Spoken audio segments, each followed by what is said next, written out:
पत्नी का स्थान दाहिने भाग में है। लेकिन मांग निर्दान करेंगे उसके बाद यह पत्नी आपकी वामांगिनी बन जाएगी, पूजा पाठ छोड़ कर। प्रत्येक कार्य में पति के वाम भाग में पत्नी बैठती है। क्यों? यह 7 वचन कन्या की होती है, इसको वर स्वीकार करते हैं, और वर के वचन वो कन्या स्वीकार करती है, ताकि दोनों के विचार से जीवन सुंदर चल सके। बहुत धन कमाने के बाद ही दुख सुख लगा रहता है, और कम कमाने के बाद ही परेशानी रहती है। तो पहली प्रतिज्ञा कन्या कहेगी कि तीर्थ है, व्रत है, उद्यापन, यज्ञ और दान पुण्य करने में आप मुझे साथ रखें। और गृहस्थ का जीवन जो है, बहुत धन कमाने के बाद भी कठिनाई आती रहती है, दोनों का बंधु समझ करके सेवन करें। जब ऐसा करेंगे, यह कन्या कहती मैं आपके वाम भाग में आना स्वीकार करूंगी। अच्छा लीजिए बाएं हाथ में, आप बाएं में लीजिए, निकालिए, छिड़िए, निकालिए थोड़ा सा हाथ से, ऐसा पर छिड़िए। दूसरी प्रतिज्ञा कन्या का है कि देवताओं का भली भांति पूजन करें, समय आने पर पितरों का पूजन करें। व्रत पूजन करना स्त्री का स्वाभाविक धर्म है। जब कोई स्त्री कोई व्रत को करती है, दूसरे स्त्री को भी लालसा होती है मैं ही व्रत करूं। जब मैं इस प्रकार का आपके विकास के लिए कुछ काम करूं, आप मुझे सहमति प्रदान करें। इस रूप में जब कार्य करेंगे तो मैं आपके वाम भाग में आना स्वीकार करूंगा। छिटिए। तीसरी प्रतिज्ञा है कुटुंब रक्षा भरणेयित्वम, परिवार की रक्षा। आज से इस परिवार के आप अंग हो गए, इनके दुख में आपको दुखी रहना है, सुख में आपको सुखी रहना है। उसी प्रकार इनका ही परम कर्तव्य है कि आपके सुख और दुख में सुख और दुख का अनुभव करें।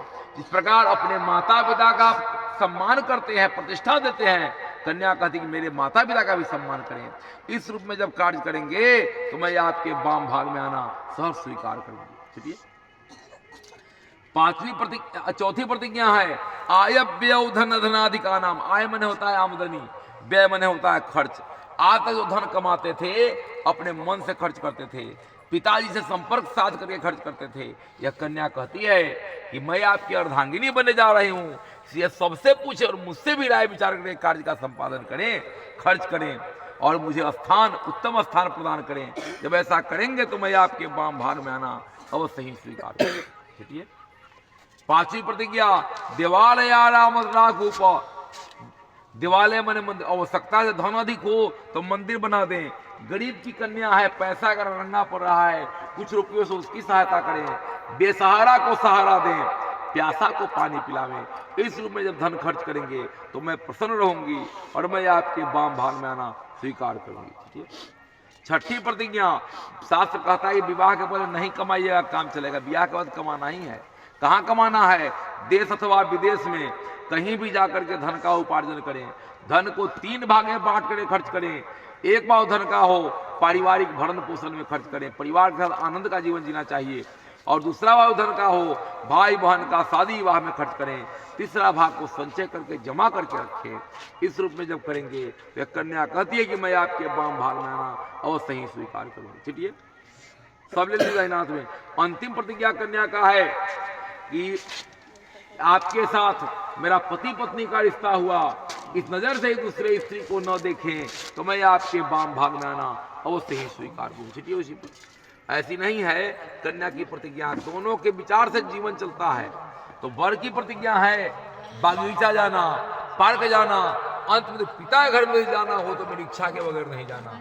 तो मेरी इच्छा के अनुसार अपनी इच्छा को श्रद्धा बनाए रखोगी तो मैं तुम्हारे सातों वचनों का अवश्य पालन करूंगा। ब्याह में 5 गवाह होते हैं, जान लीजिए।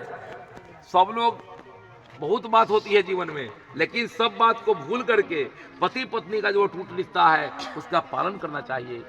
और पति पत्नी में यदि प्रेम हो तो घर में ही स्वर्ग हो जाएगा। थोड़ा कलह हो तो घर भी स्वर्ग नहीं हो सकता है।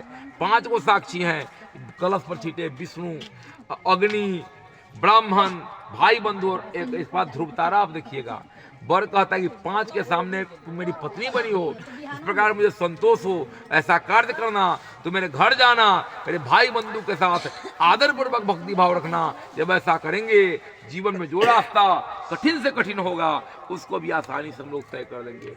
जीवन में कोई जीवन कठिन नहीं होता। इसलिए देखते हैं पत्थर पर रखा गया। काहे पत्थर पर रखा गया? कि वर वधू को संकेत करता है कि तुम्हारा तुम्हारे ऊपर लाख विपत्ति आपत्ति आ जाए, फिर भी तुम्हारा हृदय इसी पत्थर के समान कठोर बना रहे, हवा का झोंका भी तुम्हें हिला नहीं सके। पत्थर पर रखने का अर्थ है सिंदूरदान स्वर्ण से दिया जाता है। क्यों दिया जाता है कि स्वर्ण का रंग होता है उजला और सिंदूर का रंग होता है लाल। वर वधू को संकेत करता है कि तुम्हारा केस इस स्वर्ण के समान उजला भी बन जाए, फिर भी सिंदूर की लालिमा हमेशा के लिए बनी रहे। ये स्वर्ण सिंदूर लाने की बात है। इसलिए ब्याह में जो भी रस्म है, दही मध और घी आपको खिलाई गई, आधा लड़कियों को खिलाई गई। दही में क्या है? दही में स्वच्छता है, दोनों का हृदय स्वच्छ हो। मधु में मिठास है, दोनों का जीवन मधुमय हो। घी पिघलता है, अगर दूसरे के देखकर पिघल जाए, द्रवित हो जाए, प्रेम चरम सीमा पर पहुंच जाए, इसका बहुत बड़ा अर्थ होता है। इसलिए आप लोग इस अग्नि ब्राह्मण आदि को साक्षी मान करके आप दोनों का मैंने विवाह करा दिया, और दोनों खूब प्रेम के साथ, आनंद के साथ, सब गलती को भूलते हुए नए जीवन की आप लोग सृष्टि करें और आपका जीवन सुखमय होगा। चलो बेटा सच्ची रो दो, ले जाइए इनको मड़वा से बाहर, बटफराई कीजिए, काटे कंघी आई हुई घी आया होगा, कैसे उठा देंगे? जाइए ना, अपने ले जाइए, पर कीजिए।